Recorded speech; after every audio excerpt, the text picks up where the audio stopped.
Sir, you are not audible, sir. Yeah, is it audible now? Sorry for the Yeah, glitch. now you are audible, sir. Now you are audible. Thank you. Thank you so much for Yeah, joining with us today. And over to you, thank you. sir. You may start the session and privileges were given to you. Sure. Thank you. Thank you for the introduction. This is a platform where I would like to share my opinions and whatever exposures I had as a banker primarily. I have worked primarily into the BFSI sector. So it is a common thing for us to face the various cybersecurity related things, especially cyber attacks and cyber incidents. So on this positive note, I would like to start my. So I'll share my slides. If you are unable to see, please let me know. Yeah, that's fine, sir. Please go ahead, sir. Thank you. Okay, thank you. Good morning, all of you. My name is Rohan Chaudhary, and I am Information Systems Security Professional. It's my pleasure to address you today on a topic that's vital for every central government employees in India. Not only central government of employee, but it it touches now every citizen of India. Now we call every citizen of India as a digital nagriks, not just nagriks, but they are now digital nagriks. So the topic is really vital nowadays. So we need to see how we can achieve the digital financial security. What are the tips and tricks which we can use to secure ourselves from the increasing cyber threats? What are those cyber threats? We will also see how you can safeguard your financial information, how you can protect your data, how you can secure your online transactions, and what are the government resources and support you will be getting throughout this journey. So this is a very interesting topic. I'd like to start with the introduction to the digital financial services in India, because to understand the topic, we need to see why this is a very important topic for us. As you can see, surging digital transactions in India, because the digital revolution is transforming India's financial landscape at an astonishing pace. In the last fiscal year alone, digital transaction reached a staggering 708 trillion rupees. So this is a really huge number. That's not just a number, it's a testament to the growing trust and convenience of online banking, digital payments, and government.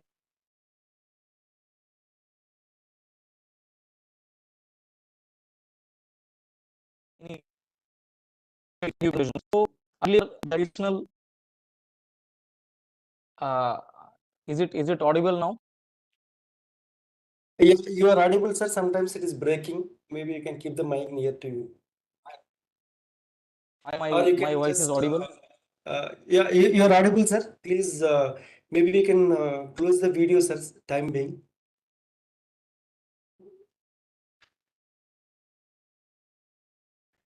Yes, sir. Now you are Oh, audible. Please go ahead, sir. I'll try to. Okay, I will shut down. Oh, thank you. So we will see the introduction of digital financial security.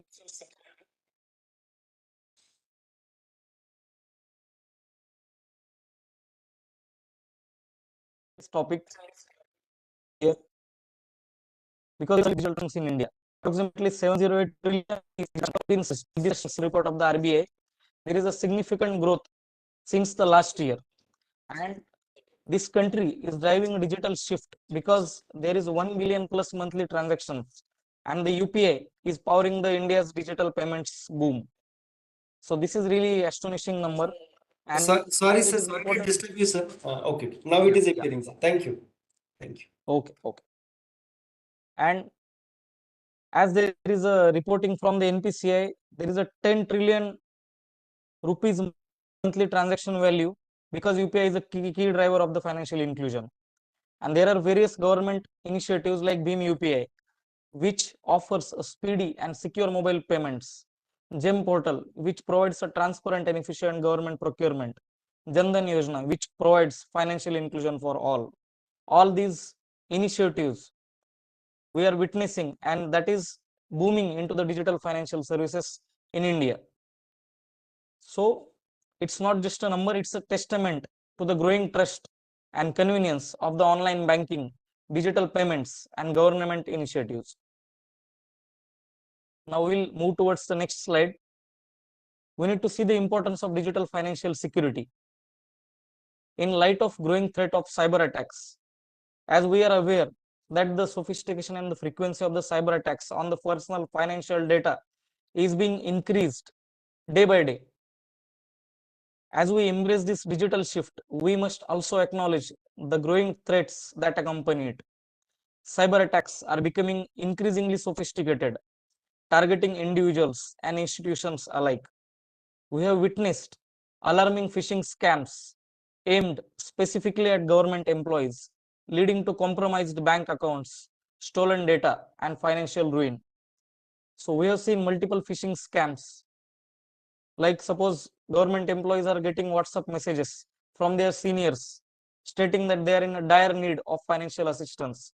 They have occurred some kind of a medical emergency and they want you to transfer those funds to them. So these kind of phishing scams are really rampant nowadays, and we need to be aware about those and how we can mitigate those. We will see in the next slides. And I would like to show a live threat map where we can see the current attacks which are happening. I will show my screen now, where you will be able to see the live attacks which are happening across the globe. As you can see here, these are the live attacks, live cyber threat map. So as you can see here, there is a huge number of attacks which are happening. I'll share my screen. I hope it's visible now. No, sir, it is. Is it? You will be able No, to see now a it is live not threat map. visible, sir. Is it visible now? No, no, earlier it was, we have seen, but now we are not able to see. Okay, fine. I'll share it once again. Is it visible now? There will be a little bit lag, but you will Yeah, be I able think to see that it. lag is there. Better, we will continue. Okay, now it is visible, sir.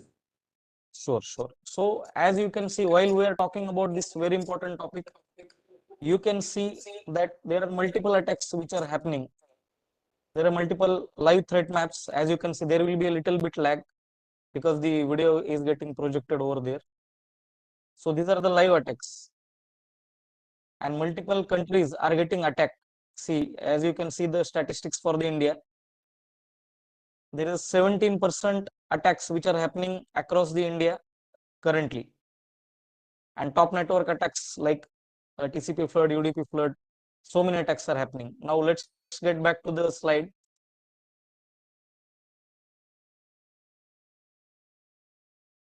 So the importance of the digital financial security is very much important because the attacks are getting sophisticated.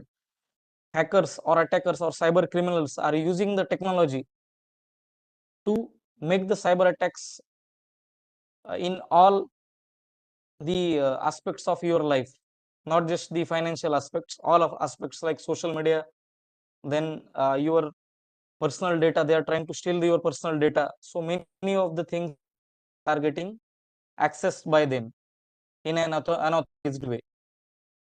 Now, what is the impact of compromised accounts? We'll see the impact if something was wrong. The consequences of such attacks extend far beyond monetary loss. Victims face identity theft, reputational damage, and even emotional distress. Professionally, a compromised account can jeopardize your career. It can erode the trust and have a long lasting repercussions. So it is not affecting only just the financial losses, but it is affecting your mental well-being as well.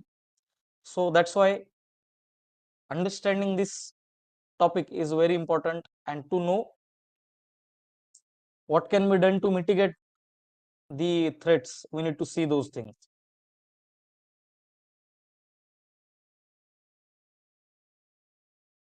We also need to see the impact of compromised accounts and consequences of cyber attacks like financial distress and prolonged recovery period. There are legal implications and potential lawsuits, emotional and psychological stress. We need to see how you can protect yourself in the digital financial landscape.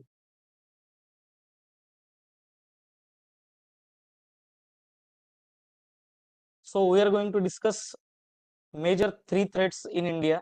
These are the social engineering, including phishing attacks, malware attacks, including ransomware, targeted attacks, including crypto scams.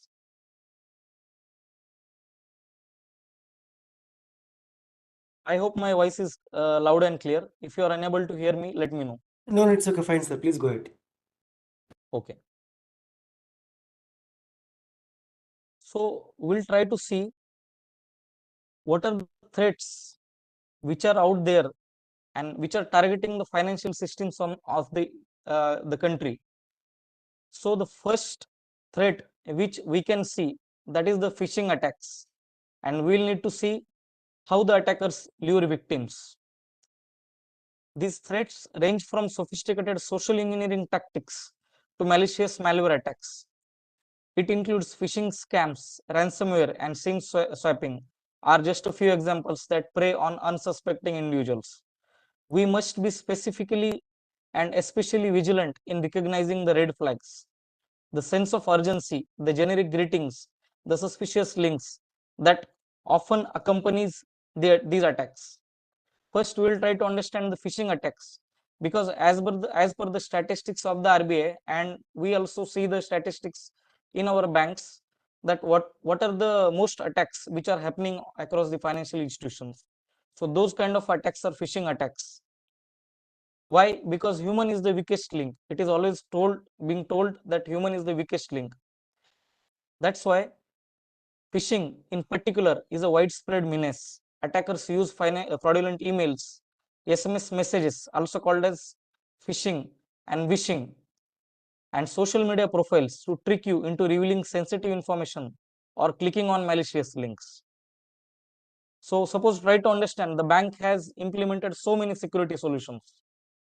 Okay, but a fraudulent cyber criminal is sending one link, and unsuspecting customer or the employee of the organization, be it any government organization or any other organization, they click on that link, then what will happen? The entire security which is implemented by that organization can collapse, just because the person is not aware that clicking on suspicious link can cause them into that can lend them into a trouble.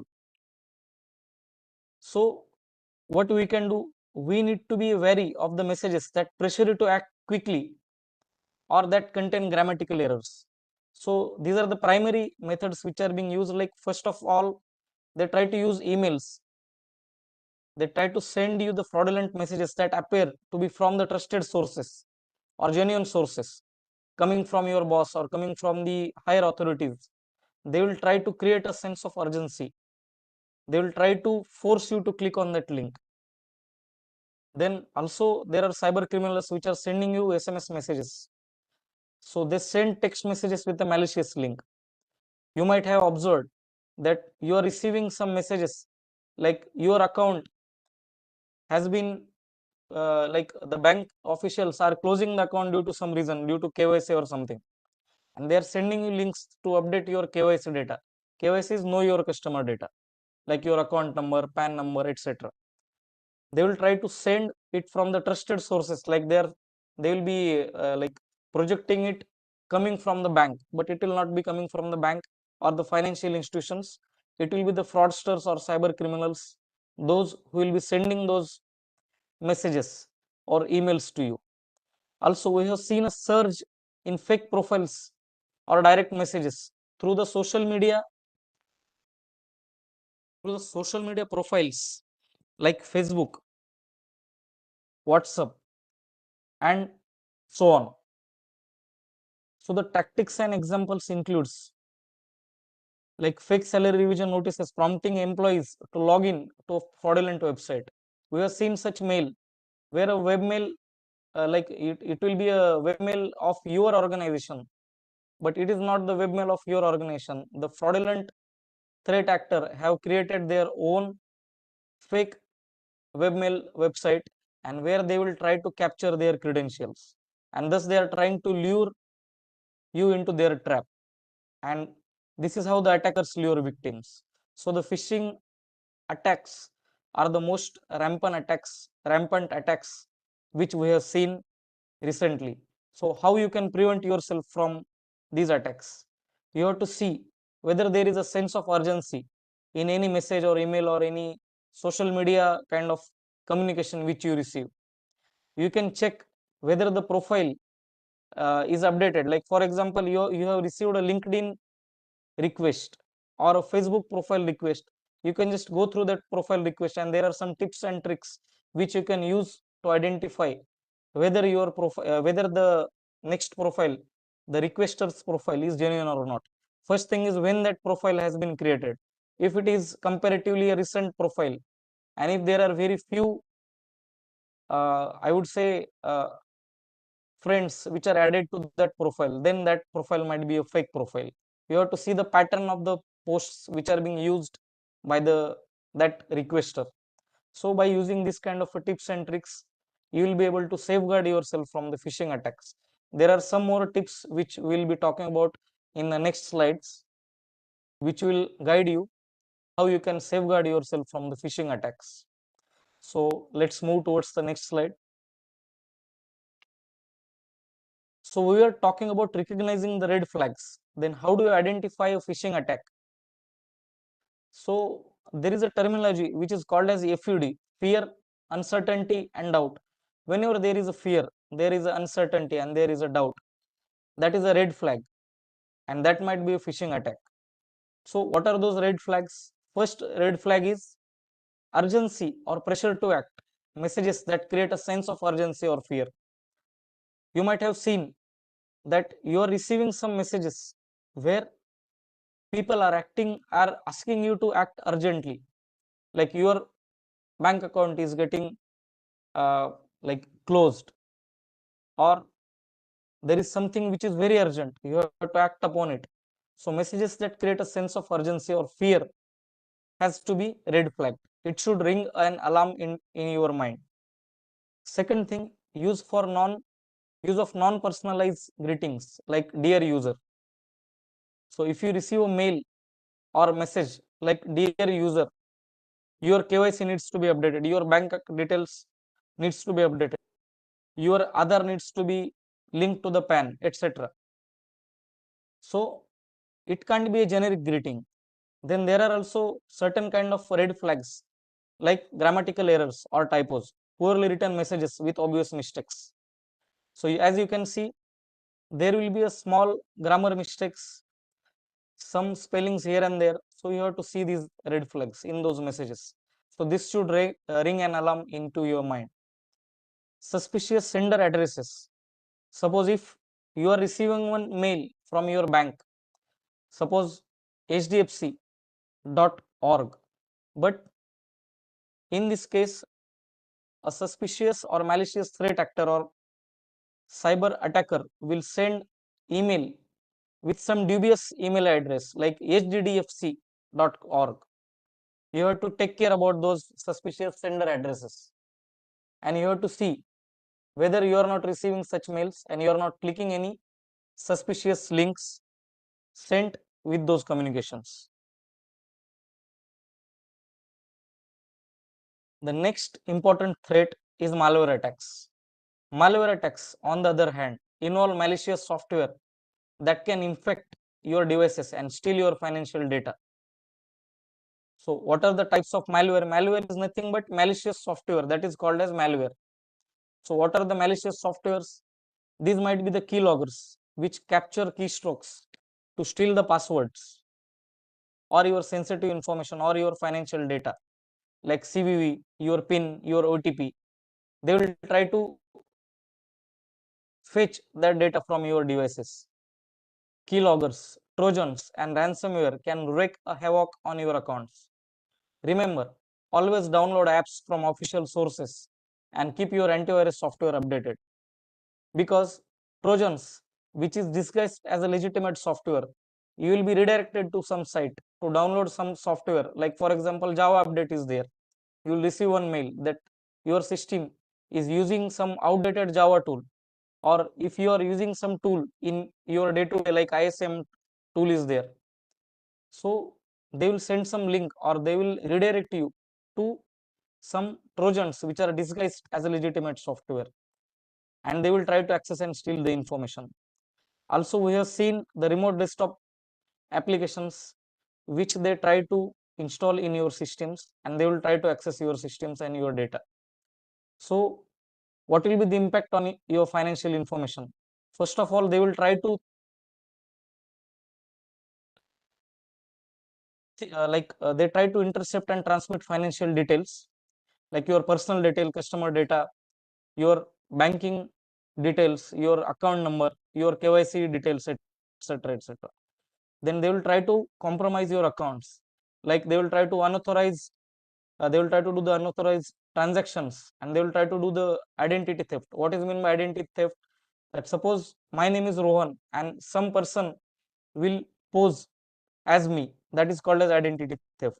So that cyber criminal will try to create a similar looking Facebook profile of me, and they will try to send messages to multiple peoples, and they will ask for money. They will ask for some critical or sensitive information disguising me. They will try to steal my identity. So this kind of impact the cyber criminals can have with the malwares. So what are the preventive measures? The first preventive measures which we should have in your mind, that is trusted sources. Never download any app from any unauthorized sources. You can see that many friends will share some APK files. They will say that Netflix is free. So just try to install those particular .apk files from untrusted source. So now the government has come up with a very noble initiative that is called as Mobile Seva, where they are hosting the government related apps. So you can go through that trusted sources and ensure that you are only installing the apps from the trusted sources like Google Play Store, Apple App Store, Mobile Seva, etc. Never download .apk or similar files from untrusted websites, or if there is any link which is redirecting you to download some malicious files like these files. So don't ever download these files into your system. This can pose a threat to you, your personal data, and your financial information and your money. We have to stay vigilant. We need to ensure that our system is regularly updated, our antivirus programs are regularly updated, the antivirus signatures are regularly updated to avoid the suspicious links. There is a rampant threats which is going on right now, which is call forwarding. And SIM swapping is another alarming trend where attackers hijack your phone number to gain access to your financial accounts via OTPs. Be sure to enable SIM lock and OTP alerts with your mobile service provider. So let me explain like how these frauds are being happening. One of the customer have recently come to us. They were telling that they have not downloaded anything, they have not clicked on it anything, but still uh, his WhatsApp got compromised. His WhatsApp got hacked, and somebody got hold of his WhatsApp account. And what had happened next? Using that WhatsApp account and using his contacts, the cyber fraudster have sent messages to all his contacts. Like it were around 2 to 3,000 contacts. He have sent the messages to all those contacts, asking for money. So they created a sense of urgency that this victim is having some medical emergency and he is in a dire need of money or financial help. So without thinking twice, they sent a lot of money to that fraudster, and later it was unveiled that it was star 401 hash fraud. So what was that fraud? He got a call from some courier company that stating that you have received one courier, and to receive that courier you have to type some code on your phone, that is star 401 hash and some number. Then the call forwarding has activated, and once the call forwarding has activated, the entire OTP's calls were redirected to that cyber fraudster. giving access to all the financial accounts and OTPs, and thus rendering the victim helpless. And it took some time for that victim to reach to the service provider, like he was using some reputed telecom company, but due to some reasons he was not able to contact them because lack of awareness. He doesn't understood what had happened with him. If he went to the police station and he tried to lodge a complaint, but till then the money was lost. So what can be the precautions which you can take to avoid yourself from these frauds? You have to immediately contact your mobile service provider to activate SIM lock and OTP alerts. Verify before clicking any link.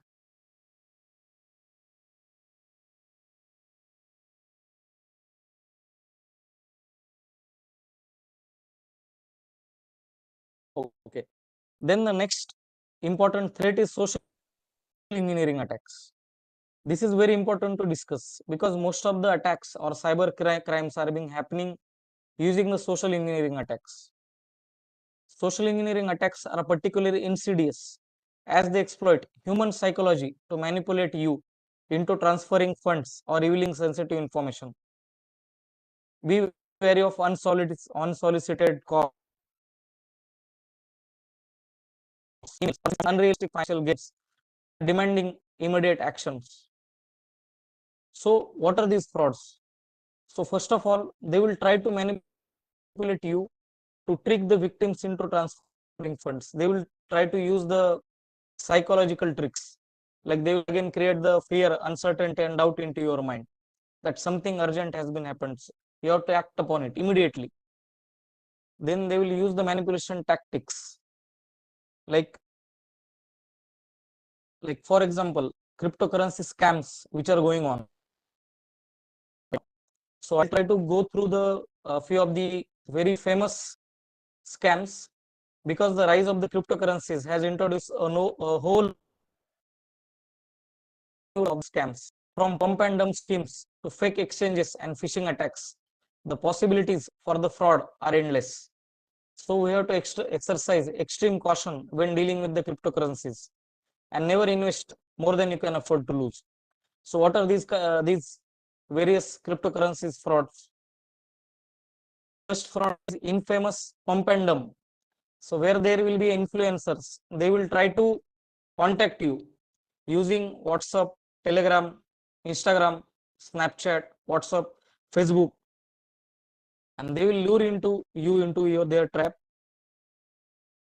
Influencers artificially inflate demand for a cryptocurrency, then sell at peak, leaving late entrants at a loss. Then we all are aware about the MLM schemes, Ponzi or pyramid scheme. Investors ludes with the promises of high returns, sustained by subsequent investments, leading to substantial losses for most participants. Then there are some scams like rug pull scam, some scam ICOs. ICOs is like it is like IPO, initial coin offer. They will offer that there will be some coins which is being sold at very less price, and you will purchase those coins, and later it will be all bubble. Nothing is there. Squid coin. They will try to sell some coins to you. Again, there are some kind of crypto scams which is called as airdrop scams, which means dodgy tokens are airdropped into the victim's wallets, granting hackers access to the wallet assets. Then again, phishing scams in crypto, because they will try to use the phishing tactics to steal the private keys and exchange login credentials, often through impersonating legitimate platforms.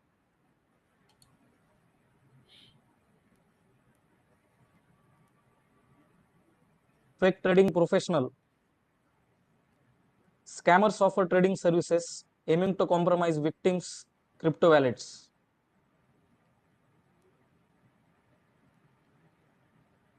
Then there are various kinds of cryptocurrency scam, like crypto exchanges are there, fake bounties are there, giveaway. They will try to give you the free Bitcoin or crypto exchanges. Bitcoin blackmail, they will try to blackmail using the Bitcoin links, fake wallets.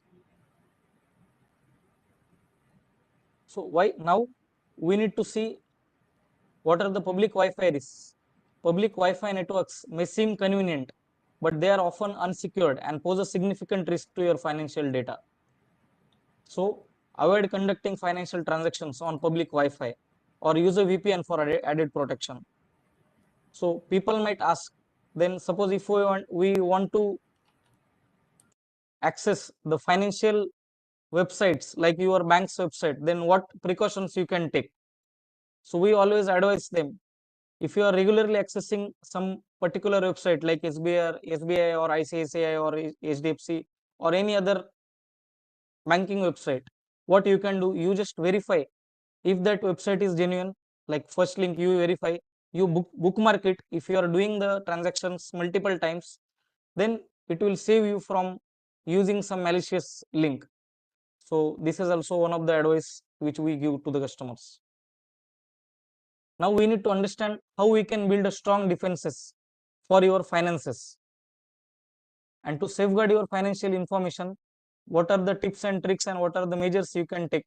Some of the measures include multi-factor authentication, the common tactics such as software firmware upgrades, patching, upgrading, cautious use of the software applications. So we'll discuss those things one by one, and then we will move towards very important topic, that if there will be a fraud, what you can do, where to report it.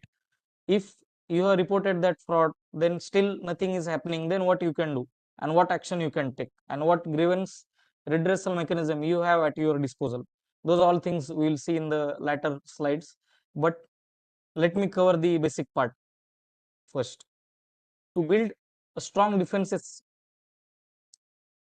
now that we have understand the threats, let's explore how to fortify our defenses and safeguard our financial well-being. So first, to safeguard your financial information, strong passwords and multi-factor authentication, we should always use multi-factor authentication in all your social accounts, which requires two or more with verification methods. And RBI suggests that the second verification method, it should have some kind of a changing or a dynamic authentication thing like SMS code or authenticator app or biometric verification. It requires two or more verification methods. Like for example, you are entering your username and password. That is one method. But what if your password is getting compromised? Then to have the additional protection, you must enable multi-factor authentication wherever it is possible. For all your social media accounts, for all your like banking accounts, it is mandatory to have a multi-factor authentication. So you must enable it because it provides extra layer of the protection beyond passwords. Again, importance of unique and complex passwords. It has been always told to you that avoid using the same password for multiple accounts, because it is a general tendency that I will try to keep a simpler passwords like my birth date, my mobile number, some initials here and there, my date of birth or someone's name. But we should avoid using such simple passwords. We should use the combination of letters, numbers, and symbols. Aim for the longest password for making them harder to crack. Again, we are all aware that we should be updating all the softwares. Microsoft is releasing security updates on the second Thursday of each month. So I will not be describing much about it because you are already aware of these things. Beware of the unfamiliar links and attachments. Clicking unknown links can lead to the phishing websites designed to steal personal and financial information. Opening suspicious attachment may install malware on your device, compromising your data. How you can verify the sender then? We can check the sender's email address or phone number from where they are sending the messages, unsolicited mails. Be cautious of the unexpected messages, even if they appear to be from known contacts. Also, we have to have some best practices in your mind while interacting or browsing the internet, like avoid clicking on the links or opening attachments from the unfamiliar sources.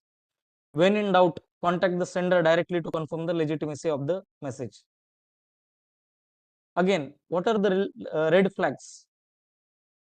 To avoid such financial scams. The first red flag is unrealistic financial gains. I have seen many cases where there is a promise of high returns with little or no risk.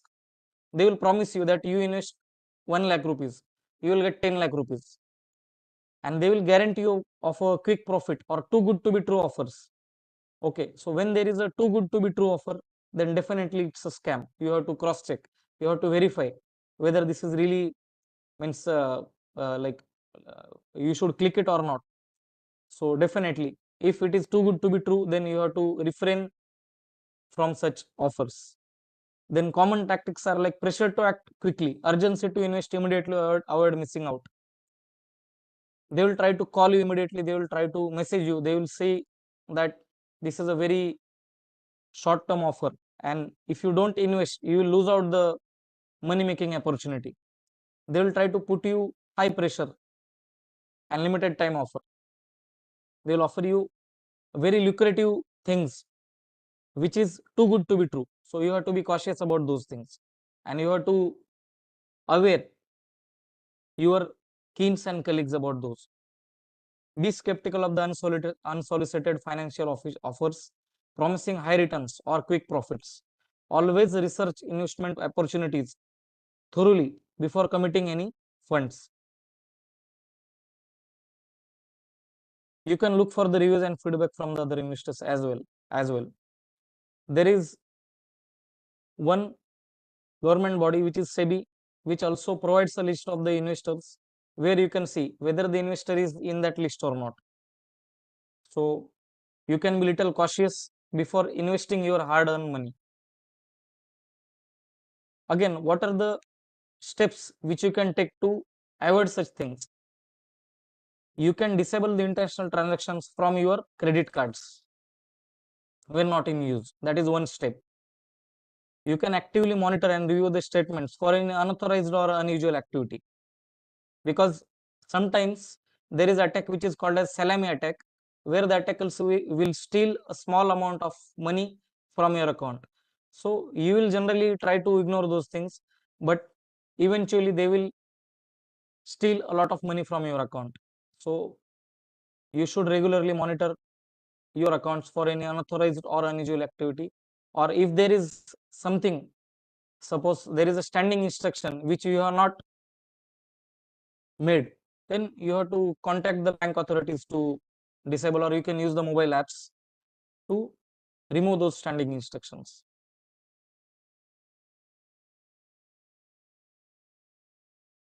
Then how you can do the secure online transactions? So there are some things like using the secure website, trusted apps, avoiding the public Wi-Fi's.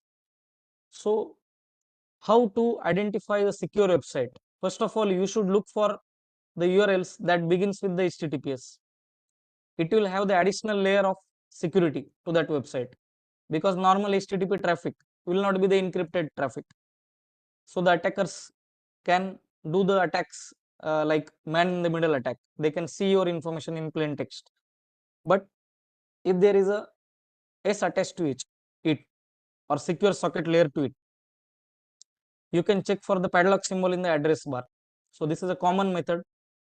Why HTTPS matters? Because it encrypts your data while in the transit. It ensures a secure communication between your browser and the website. It also protects the sensitive information. So you have to see for the HTTPS. Avoid unsecure website. Whatever website you are accessing on a regular basis, I would suggest you to bookmark the financial websites, so that there is a less chance for you to access those malicious website. Because what do you do generally? Because I'll go to the Google and I will type my bank name, Central Bank of India login page, and there will be some login page which will come into my result page. So, but I do not know, I cannot check each and every time that these pages are the genuine one. So avoiding public Wi-Fi, we are already aware.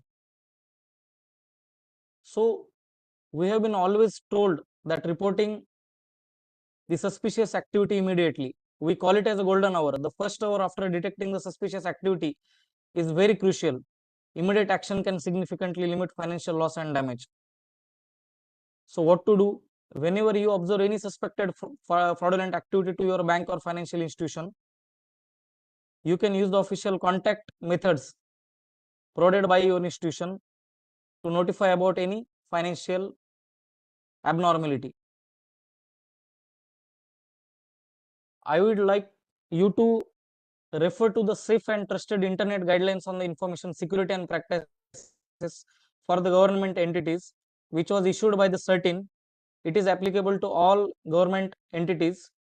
So this guideline contains multiple points where the ministries and departments can safeguard themselves from the cyber attacks. So the key recommends are like, again, using strong passwords, keeping software updated, reporting the suspicious activity immediately, etc. We also need to see what are the government resources and support which has been provided by the government. As you can see, government offers a wealth of resources to help you stay safe online. The Cyber Swachhata Kendra provides a free security tools. In fact, they are providing a free antivirus tools, not for your system, but also for your mobile as well. And the CDAC also provides multiple such tools like mKavach tool, ISEA, the body which is conducting these sessions, are also offering a cyber security awareness program for the government employees. TRI's Do Not Disturb portal is also there. We can use this portal to reduce from spam calls and SMS. So these are some of the government resources which we can use, and you can fight this menace. Now we need to understand how to report a cyber crime. If you fall victim to a cyber crime, it's crucial to report it.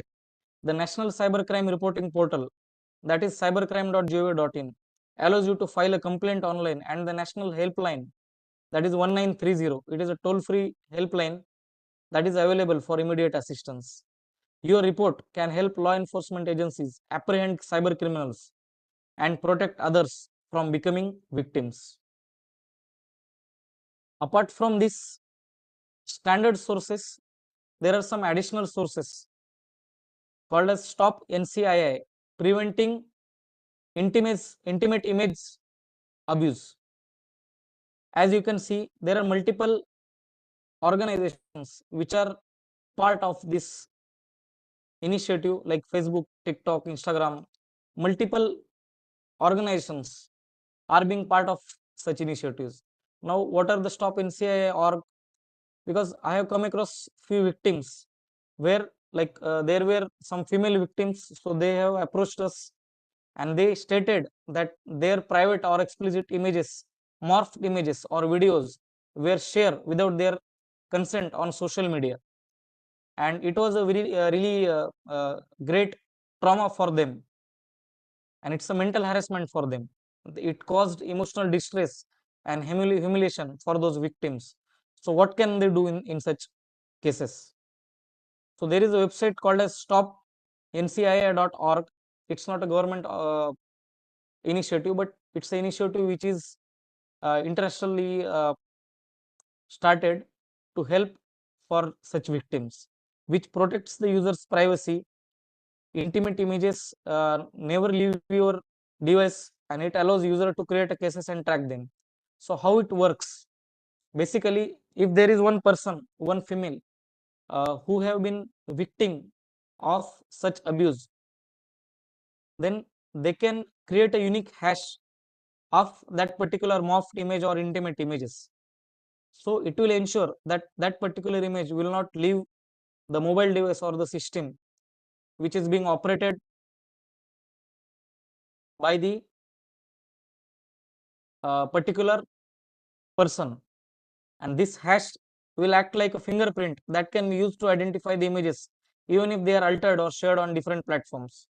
So the victim can then submit this hash to the participating platforms like WhatsApp, Facebook, where it is being circulated, and these platforms will take down that particular content at the earliest. So this is one of the important resource which you can use, and private institutions and organizations also can access these resources. So this is to answer the one of the query. from the participants. Now we need to understand customer liability for the fraudulent transactions, because we have been approached by multiple customers. They are stating that sir, हमारा fraud हो गया, and I have shared the OTP, और मुझे ये समझ में नहीं आ रहा है कि यहाँ पे एज ए कस्टमर, बैंक का जो मैं कस्टमर हूँ, तो आरबीआई का इसमें क्या स्टैंड है, आरबीआई क्या बोलता है कि कस्टमर का लायबिलिटी फ्रॉडुलेंट ट्रांजैक्शंस में क्या है. So the first thing is, RBI states that customer has a zero liability regardless of whether the fraudulent transaction is reported or not.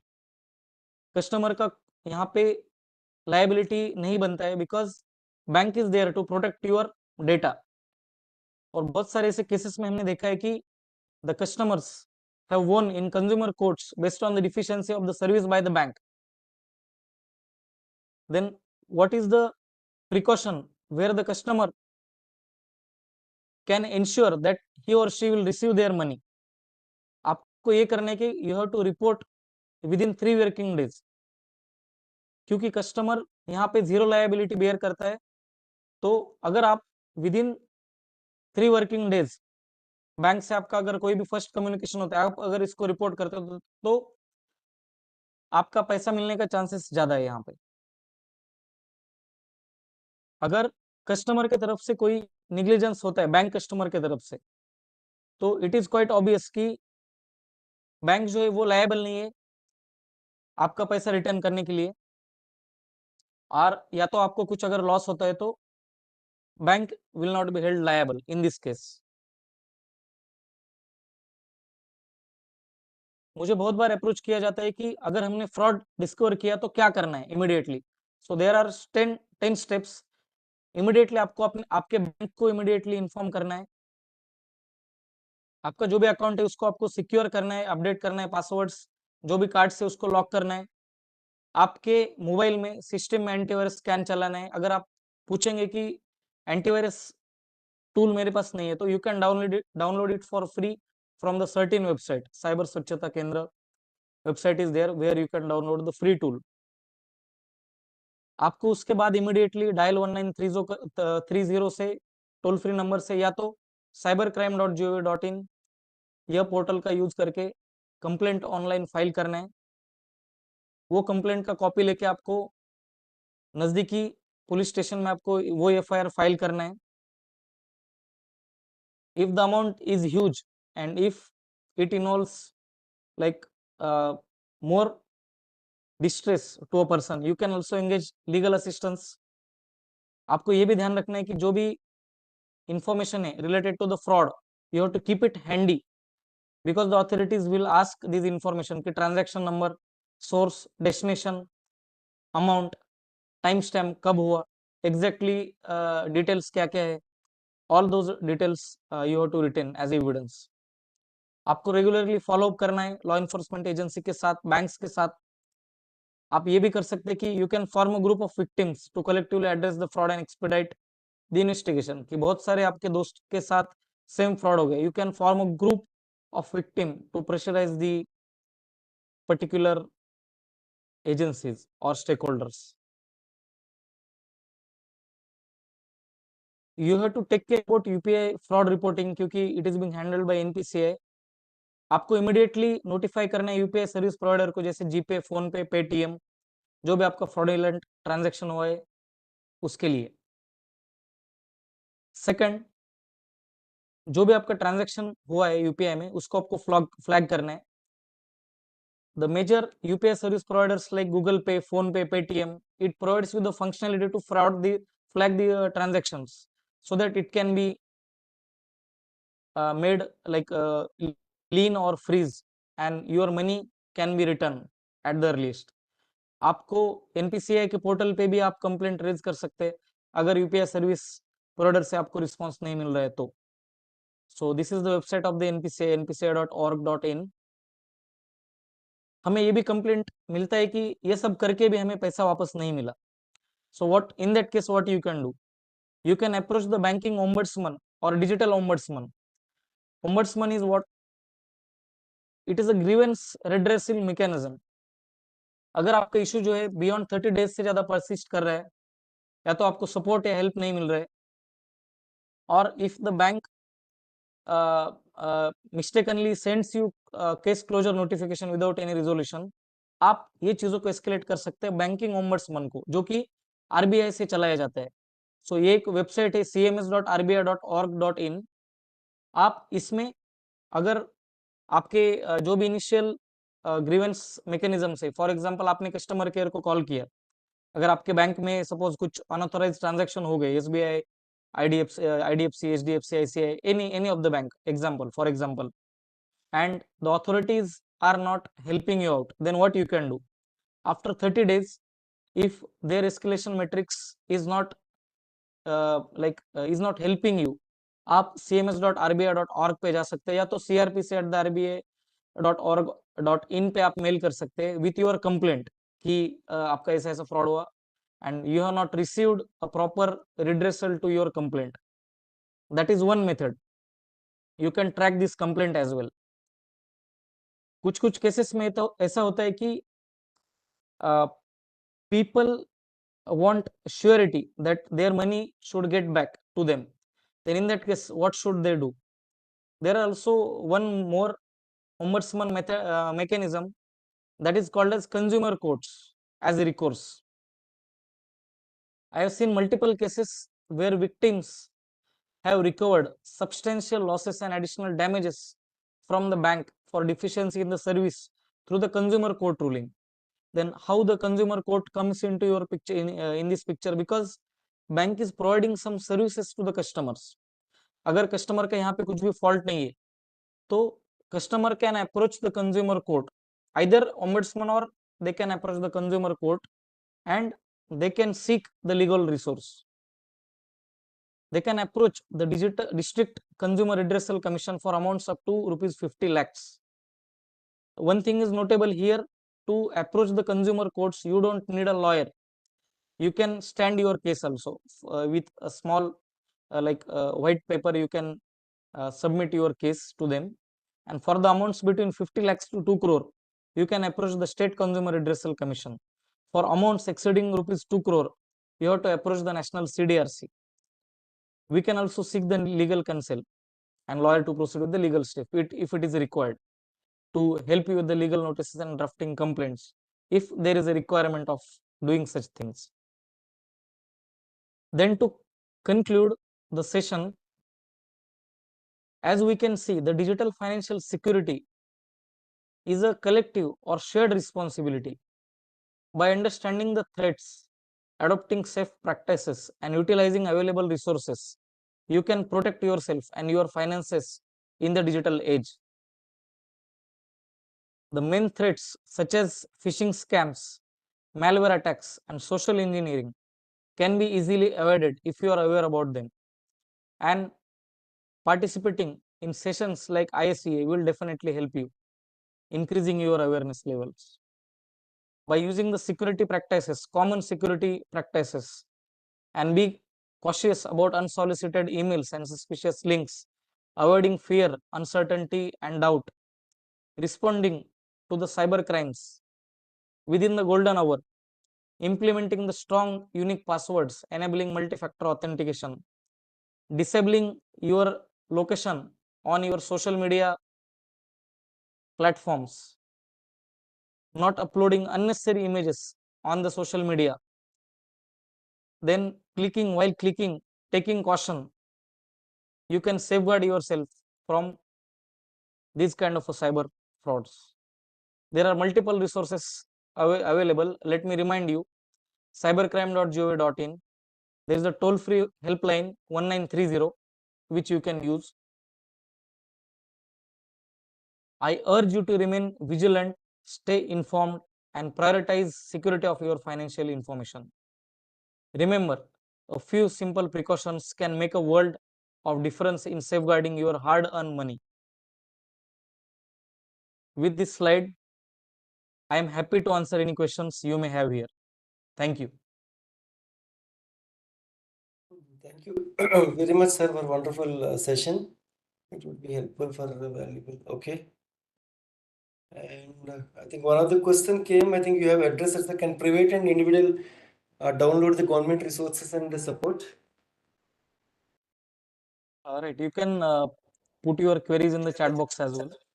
Yeah, there is a question actually, like can private and individuals download the government resources and support?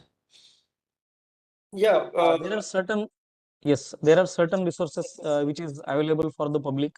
Like for example, whatever resources I mentioned are all can be used by the private organization, but there are some targeted like awareness sessions like by the ICA, which you are aware that it is only targeted to the particular user groups. So apart from those, all other tool sets, like for example, Certain is providing the free antivirus tool. Kavach is there. Everyone can download those tools. So I hope I was able to answer that correct. question. So what is the next level after cybercrime reporting portal? Right.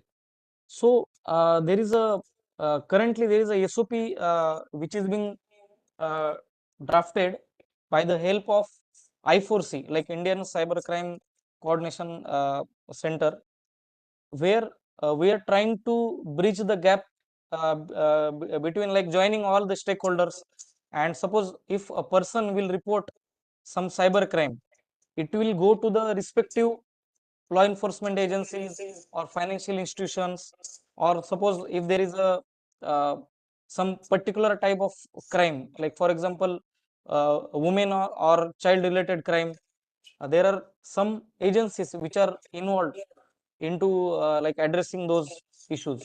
So the government is trying to build a ecosystem like behind that cybercrime portal. So you can see just front of the cybercrime portal, but behind that cybercrime portal, the government is trying to build a total ecosystem where all the financial entities plus government bodies like I4C, then law enforcement agencies like various police departments or cybercrime cell, or woman or child related helplines, or there are multiple such organizations. They are trying to combine it together. And for the banking also, they are trying to combine it with the some portal which are only meant for reporting the cyber crime to the bank officials. So there is a entire ecosystem behind that cyber crime reporting portal. So the next level would be, if you report to that portal, a ticket will be created, and that will be handled, and there will be a SLA, service level agreement, where each and every stakeholder, like be it law enforcement agency, be it financial institution, so they will have to act upon it till you will get the redressal of your query. So this is how they will act upon it, and they will try to solve your issue within certain timeline. Okay, sir, thank you. Currently the And portal is in a like development stage, but they have developed it in a very like intuitive manner right now, because as you can see, there is a separate section for the woman and child related crimes. There is a separate section for financial related crimes. So on behind, it is being handled by various entities which are relevant to that particular crime.